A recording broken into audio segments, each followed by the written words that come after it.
Hai semuanya, Assalamualaikum warahmatullahi wabarakatuh. Kembali lagi ke YouTube channel Rizna Family.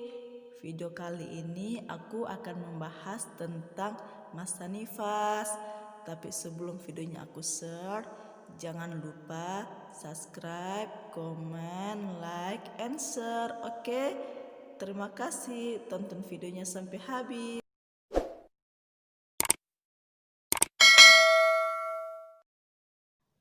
Asuhan masa nifas. Definisi nifas. Masa nifas adalah setelah kala 4 sampai dengan 6 minggu berikutnya atau pulihnya alat-alat kandungan seperti keadaan sebelum hamil. Akan tetapi seluruh otot genitalia baru pulih kembali seperti sebelum ada kehamilan dalam waktu 3 bulan. Masa ini merupakan periode kritis baik ibu maupun bayinya, maka perlu diperhatikan. Adapun tujuan masa nifas, pertama, untuk menjaga kesehatan ibu dan bayinya, baik fisik maupun psikologis. Dua, untuk mendeteksi masalah secara komprehensif atau deteksi dini, mencegah terjadinya komplikasi yang mungkin timbul. Tiga, merujuk bila terjadi komplikasi ibu maupun bayi.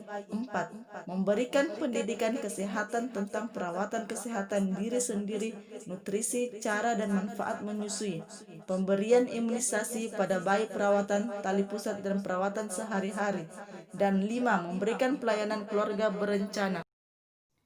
Selanjutnya, nutrisi ibu nifas. Pertama, ibu yang baru melahirkan perlu makan makanan yang beraneka ragam yang mengandung karbohidrat, protein hewani, protein nabati, sayur, dan buah-buahan.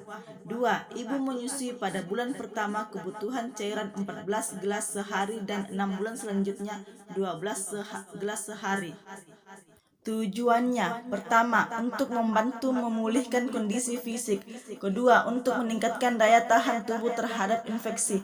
Ketiga, mencegah konstipasi. Empat, memulih proses pemberian ASI eksklusif. Selanjutnya, istirahat ibu nifas. Ibu harus istirahat yang cukup supaya mencegah kelelahan saat melahirkan. Ibu juga dapat beristirahat yang cukup saat bayi sudah tidur. Disinilah peran suami dan keluarga terhadap ibu untuk memberikan dukungan kepada ibu agar tidak mudah depresi. Bila istirahat kurang akan mempengaruhi ibu, mengurangi jumlah ASI yang diproduksi, memperlambat proses involusi uterus dan memperbanyak perdarahan, dan menyebabkan depresi dan ketidakmampuan untuk merawat bayi dan diri sendiri. Selanjutnya, kebersihan diri atau personal hygiene.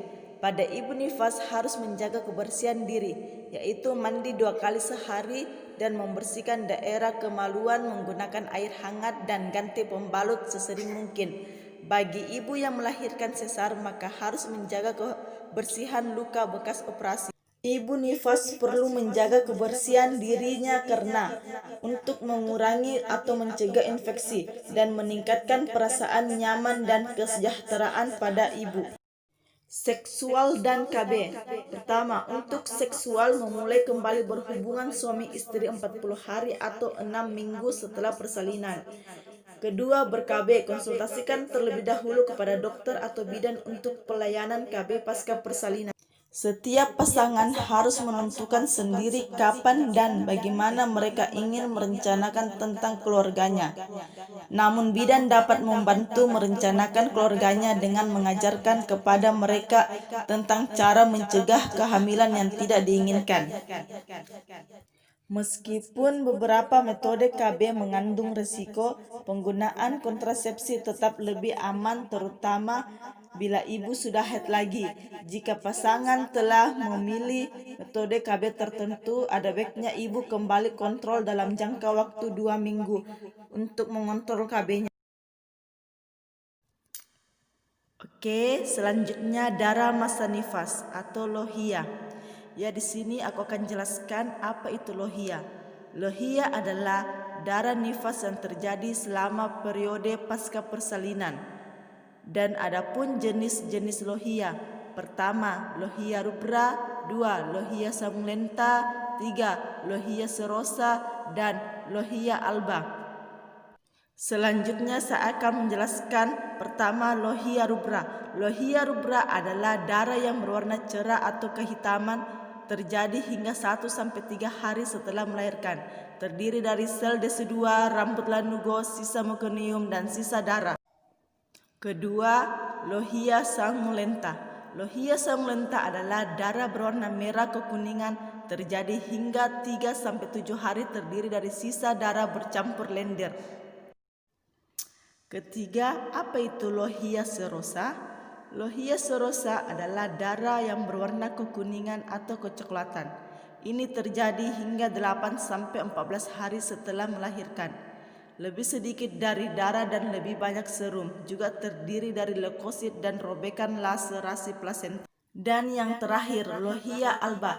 Lohia alba adalah darah yang berwarna putih berlangsung sekitar minggu ke-3 hingga ke-6 setelah melahirkan dan mengandung leukosit, selaput lendir serviks, dan serabut marah.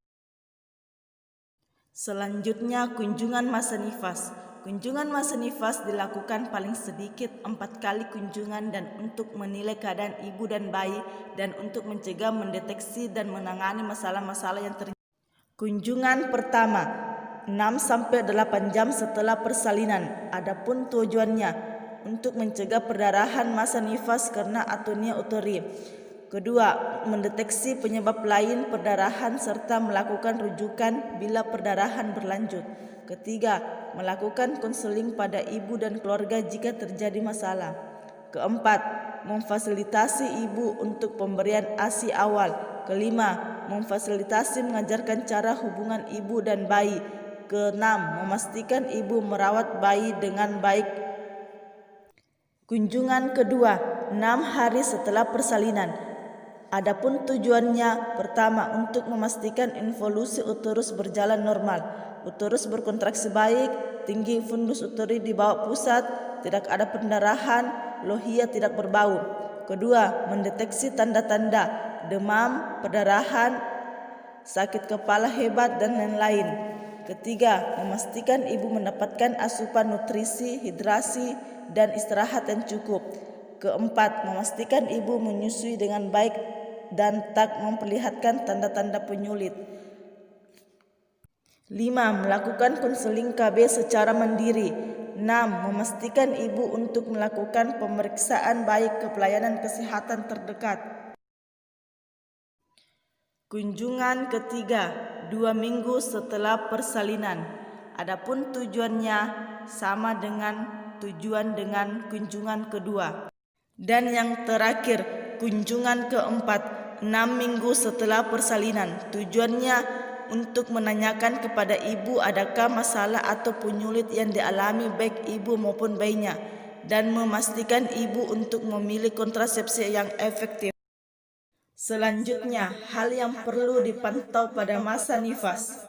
Pertama, pemantauan tanda-tanda vital seperti tekanan darah, suhu tubuh, pernapasan, dan nadi. Kedua, pengeluaran darah atau lohia. Ketiga, kondisi perineum seperti adakah tanda infeksi dan penyembuhan luka. Keempat, kondisi uterus seperti kontraksi uterus dan tinggi fundus.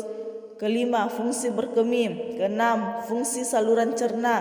Ketujuh, pemantauan keberhasilan pemberian ASI. Kedelapan, pemantauan emosi ibu.